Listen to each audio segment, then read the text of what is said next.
Voici la traduction du script en français de France, adapté pour conserver le ton dramatique et l'atmosphère du western. Astérisque astérisque astérisque. Un homme entra dans la ville. Son manteau était couvert de poussière de la route et son chapeau rabattu cachait la moitié de son visage. Il s'arrêta au milieu de la rue.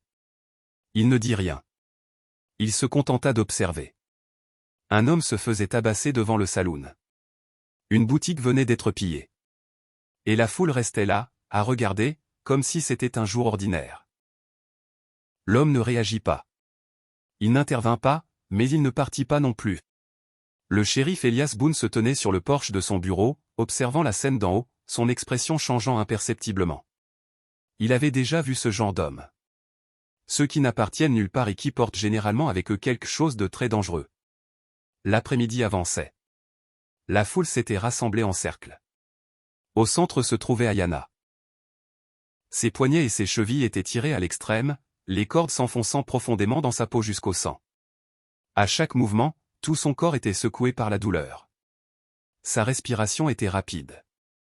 Ses yeux étaient emplis de panique. Mais il y avait encore en elle quelque chose qui refusait de briser. L'un des vautours noirs, Boone Cutter, utilisa la crosse de son fusil pour lui soulever le menton, la forçant à regarder la foule droit dans les yeux. « Regardez bien. » dit-il avec un sourire froid. C'est le prix à payer pour avoir refusé de s'agenouiller devant Victor Crow. Un autre homme, Arlon Pike, lança une pièce au sol, la voix pleine d'amusement. Faites vos paris. Combien de temps avant qu'elle implore la mort? Des rires éclatèrent. Pas fort, mais suffisant pour rendre l'air suffocant. Deadwood avait appris à survivre en gardant la tête basse.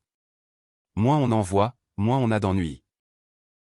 L'étranger traversa la foule comme si elle n'existait pas. Sans hâte, sans la moindre hésitation. Il s'arrêta à quelques pas du poteau en bois. Ses yeux croisèrent ceux d'Ayana une seule fois, mais cela suffit. Boone Cutter fit un pas en avant, la main posée sur son revolver. « Vieil homme, tu es au mauvais endroit. » L'étranger ne le regarda pas. Il parla simplement, d'une voix basse, stable, froide comme l'acier. « Laisse-la partir. » Personne ne rit. Personne n'osa même respirer trop fort. Arlon Pike sourit avec mépris et fit un pas en avant. « Ah oui » demanda-t-il, le ton tranchant, plein de défi. L'étranger ne bougea pas. Son expression ne changea pas. « Je ne me répète pas. » Sur le porche, le shérif Elias Boone sortit. Il observa la scène, sa main se crispant autour de l'arme à sa ceinture, mais il ne descendit pas. Il connaissait le nom de l'homme en bas, et il savait aussi que cette fois, Deadwood allait exploser dans un échange de coups de feu. Astérisque, note, si vous avez suivi la poussière rouge jusqu'ici, n'oubliez pas de vous abonner à la chaîne et d'activer les notifications pour que nous puissions continuer ensemble. D'où regardez-vous? J'aimerais vraiment connaître votre avis. Astérisque. L'air devint immobile. Personne ne bougea. Personne n'osa respirer trop fort. Boone Cutter plissa les yeux vers l'étranger, un sourire tordu apparaissant sous le soleil de l'après-midi. « Vieil homme, dit-il lentement, ses mains toujours posées sur la crosse de son arme. À Deadwood, personne ne nous donne d'ordre. » Puis il tourna la tête, regardant la foule comme s'il jouait un rôle. « Mais aujourd'hui, peut-être ferons-nous une exception. » Personne ne comprit ce qu'il voulait dire jusqu'à ce qu'il dégaine son arme. Le coup partit, un seul, mais l'étranger avait déjà bougé avant que le son ne se propage. Personne ne vit quand sa main alla chercher son arme. Tout ce qu'ils virent, ce fut le corps de Boone Cutter qui fut projeté violemment en arrière. La balle lui traversa l'estomac. Il agrippa la blessure, ses deux mains serrées fort, avant de s'effondrer. Arlon Pike jura et dégaina son arme par instinct, mais il était trop lent. Une détonation sèche retentit. Pike se figea.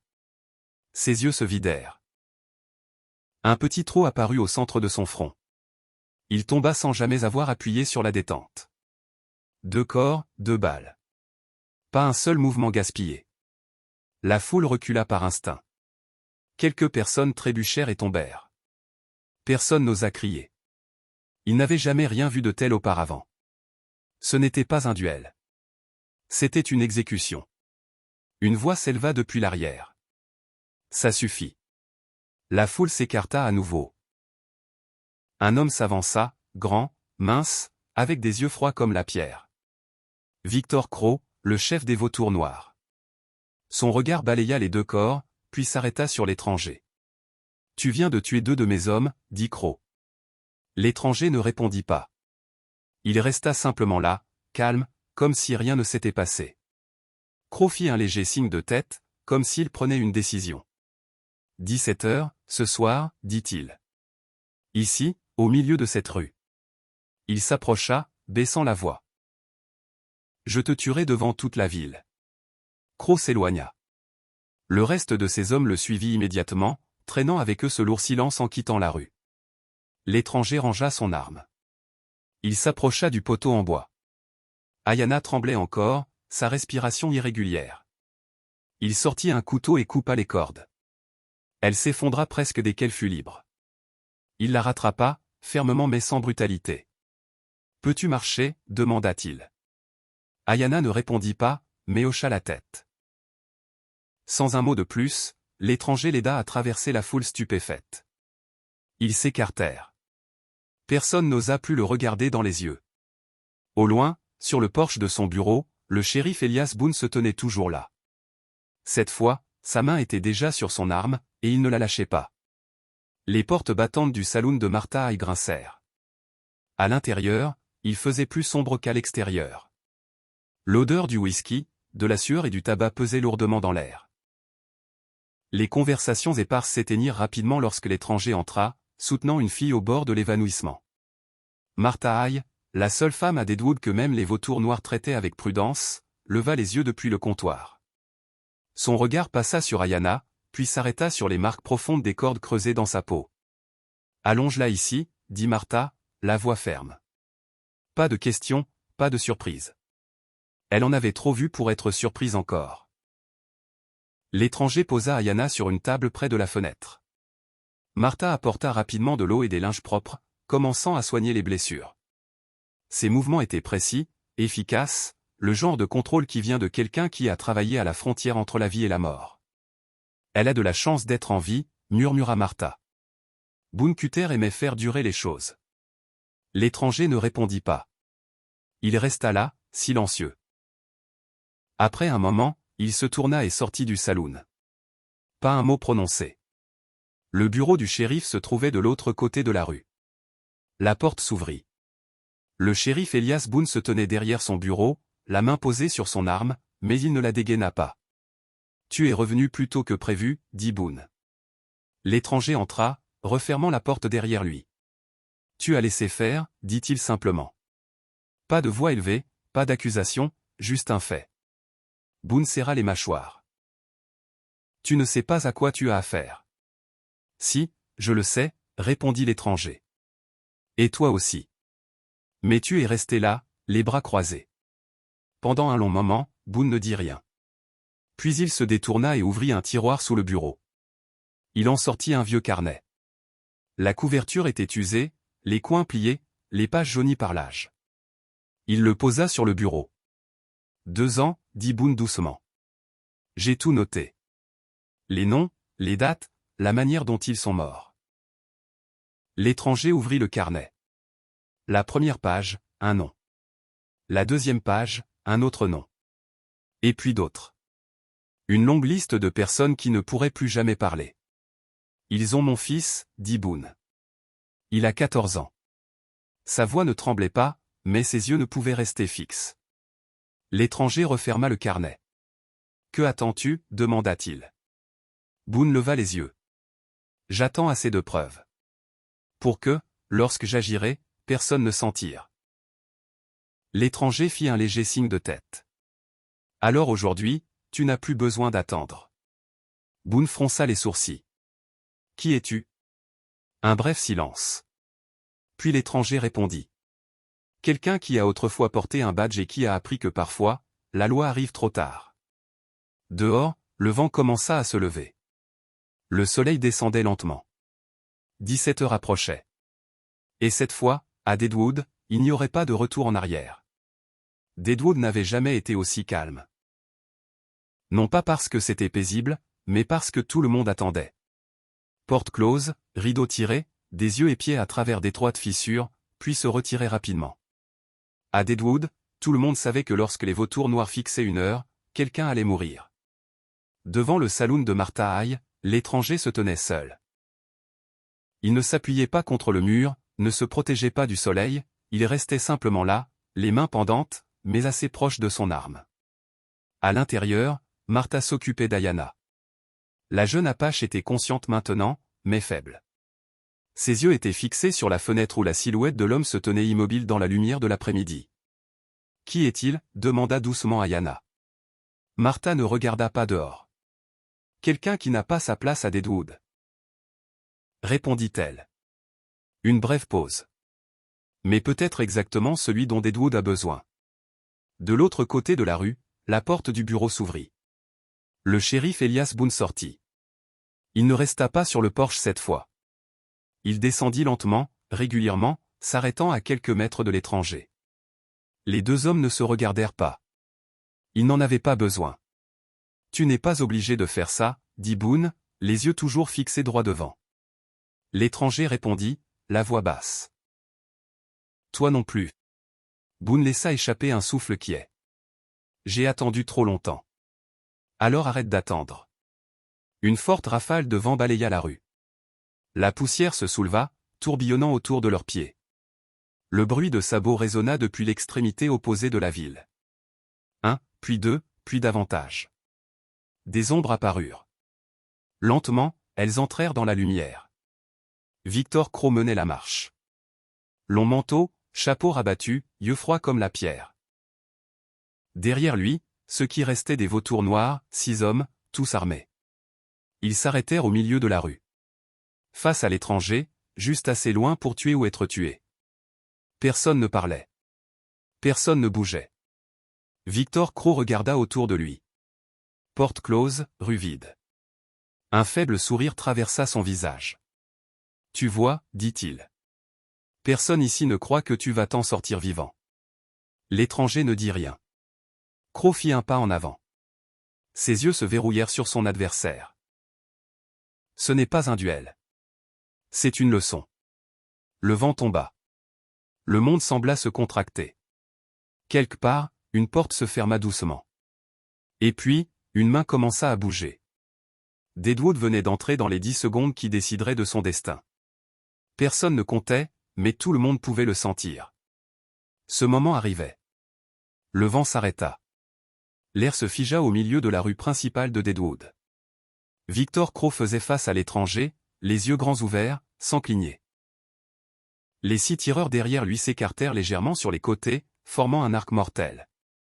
L'un d'eux, Caleb Rusk, avala sa salive avec difficulté. Il n'attendit pas plus longtemps. Une erreur. Il porta la main à son arme. Le son du métal quittant l'étui avait à peine commencé que le coup de l'étranger retentit. Rusk s'effondra avant même d'avoir pu appuyer sur la détente. Un autre homme, sur la gauche, venait de lever son arme. Bang! Il tourna à moitié sur lui-même avant de s'effondrer dans la poussière.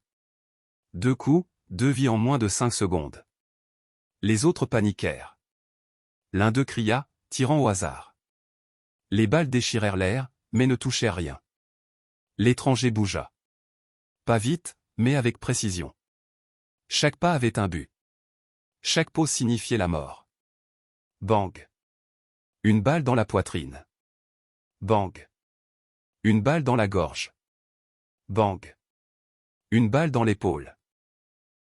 L'homme se retourna et essaya de courir, mais il ne fit pas plus de 3 pas avant de tomber. La poussière monta. La fumée de poudre se dissipa lentement. Il n'en restait qu'un. Victor Crow. Il se tenait là. Il ne dégaina pas. Il ne courut pas. Il regarda simplement. Une fine ligne de sang coulait de son épaule. La balle l'avait effleuré. Pas fatal, mais suffisant pour lui rappeler que ce n'était pas un combat qu'il contrôlait. L'étranger se tenait à quelques mètres, son arme toujours à la main, stable, inébranlable. Le silence s'étira, plus long que tous les coups de feu précédents. Victor Crow eut un rictus. « Toi. » Sa voix était rauque. « Tu n'es pas juste un homme ordinaire. » L'étranger ne répondit pas. Derrière lui, des pas résonnèrent. Le shérif Elias Boone. Il s'avança au milieu de la rue.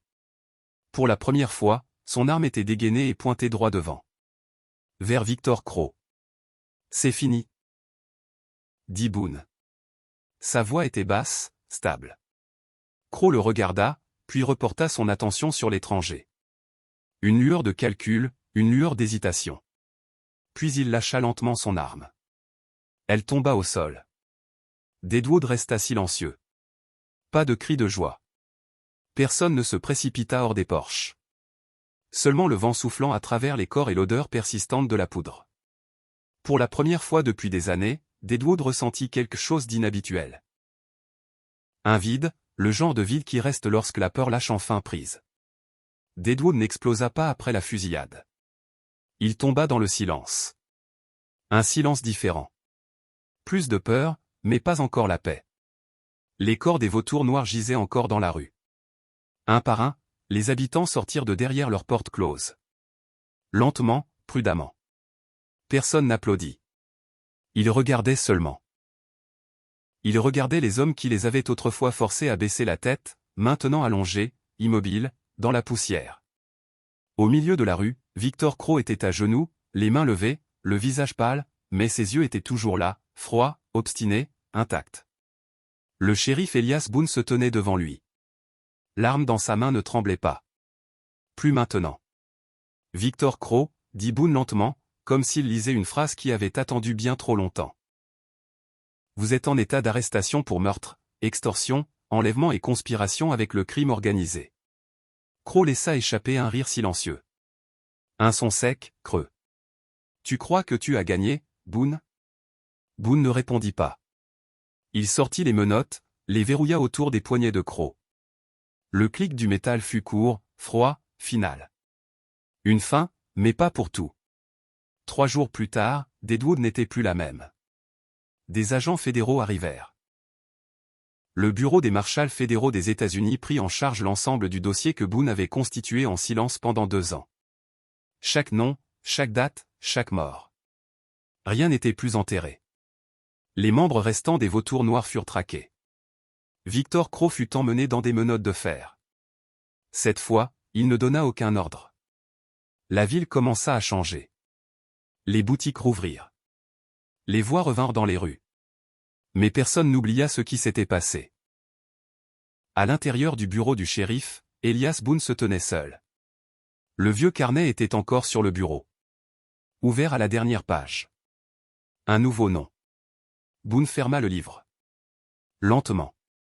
La porte derrière lui s'ouvrit. Un marshal fédéral entra. Le regard dans ses yeux n'apportait aucune bonne nouvelle. Boone ne posa pas de questions. Il savait déjà. Nous avons trouvé le garçon, dit le marshal. Une pause. Dans l'ancienne mine, au nord de la ville. Boone fit un léger signe de tête. Il resta là un instant de plus. Tu as fait la bonne chose, dit le marshal. Boone regarda par la fenêtre. Les rues de Deadwood, où tout avait commencé à changer. Non, dit-il doucement. J'ai juste fait ce qui aurait dû être fait il y a longtemps. Dehors, la lumière du soleil se répandait sur la rue, plus brillante que les jours précédents. Mais à Deadwood, la justice n'est jamais gratuite. Elle laisse toujours quelque chose derrière elle. Et cette fois, elle a pris un fils. Deadwood respira enfin. Plus de coups de feu en plein jour. Plus de regards en coin. Plus de peur glissant dans chaque coin de la rue. Seulement une ville. Apprenant à vivre à nouveau. 3 jours plus tard, la rue principale était un peu plus animée. Les boutiques avaient rouvert. Le bruit des marteaux, des scies et des voix revenait lentement. Mais chaque fois que les gens passaient devant la parcelle de terre où la fusillade avait eu lieu, ils ralentissaient, juste pour s'assurer que c'était vraiment fini. Devant le saloon de Martha High, un cheval se tenait immobile. Scout. À côté, l'étranger serrait les sangles. Personne ne demanda combien de temps il resterait, et personne ne croyait qu'il resterait longtemps. La porte s'ouvrit. Ayanna sortit. Elle était plus forte maintenant. Les blessures étaient encore là, mais ses yeux avaient changé. Plus de peur, mais de la clarté. Elle s'arrêta devant l'étranger. Pendant un long moment. Tu n'étais pas obligé de faire ça, dit-elle, la voix encore faible, mais stable. L'étranger ne la regarda pas. Il ajusta la selle. Ici, dans l'Ouest, dit-il lentement, il y a des choses qui doivent être faites. Ayana s'approcha. Qui es-tu, cette fois? Il s'arrêta. Une brève pause. Puis il se tourna et la regarda. Ses yeux n'étaient pas froids. Mais il n'offrait rien à quoi se raccrocher. Juste quelqu'un qui passe. Ce n'était pas une réponse, mais c'est tout ce qu'elle obtiendrait. Un petit groupe se tenait au loin. Parmi eux, le shérif Elias Boone. Il ne s'avança pas. Il regarda seulement. Les deux hommes échangèrent un signe de tête. Pas de mots, mais suffisamment. Boone comprit. Certaines personnes n'appartiennent nulle part et ne doivent pas être retenues. Ayana monta sur le cheval, s'asseyant devant. L'étranger monta derrière elle. Il ne dit rien de plus. Ne regarda pas en arrière. Le cheval avança lentement, laissant Deadwood derrière eux. Personne ne fit signe. Personne n'appela. Seuls des yeux silencieux les suivirent jusqu'à ce que les deux silhouettes deviennent plus petites et disparaissent dans la route poussiéreuse menant vers le nord. Le vent balaya la rue, portant la poussière et quelque chose de plus léger. Deadwood continuerait. Il y aurait de nouveaux problèmes, de nouveaux visages, de nouvelles histoires. Mais une chose ne changerait pas.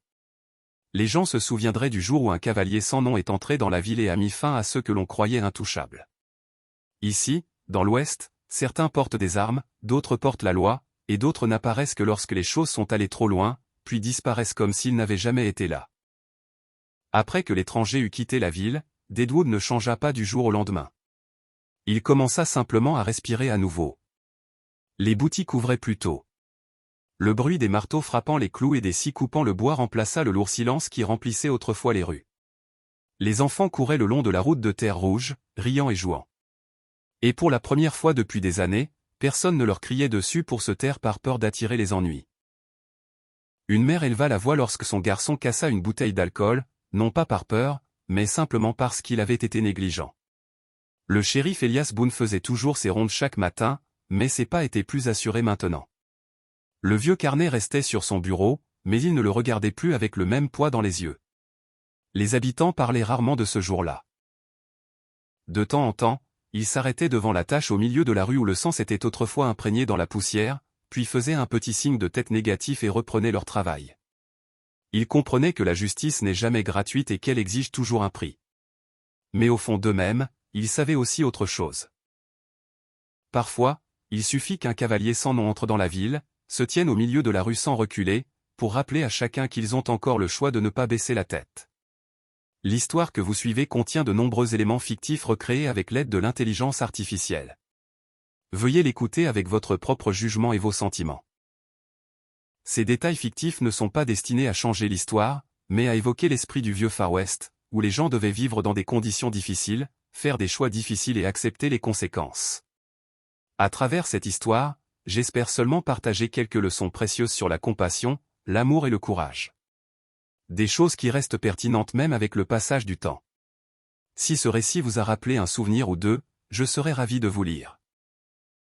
Laissez un 1 dans les commentaires, et si cela vous convient, n'hésitez pas à vous abonner.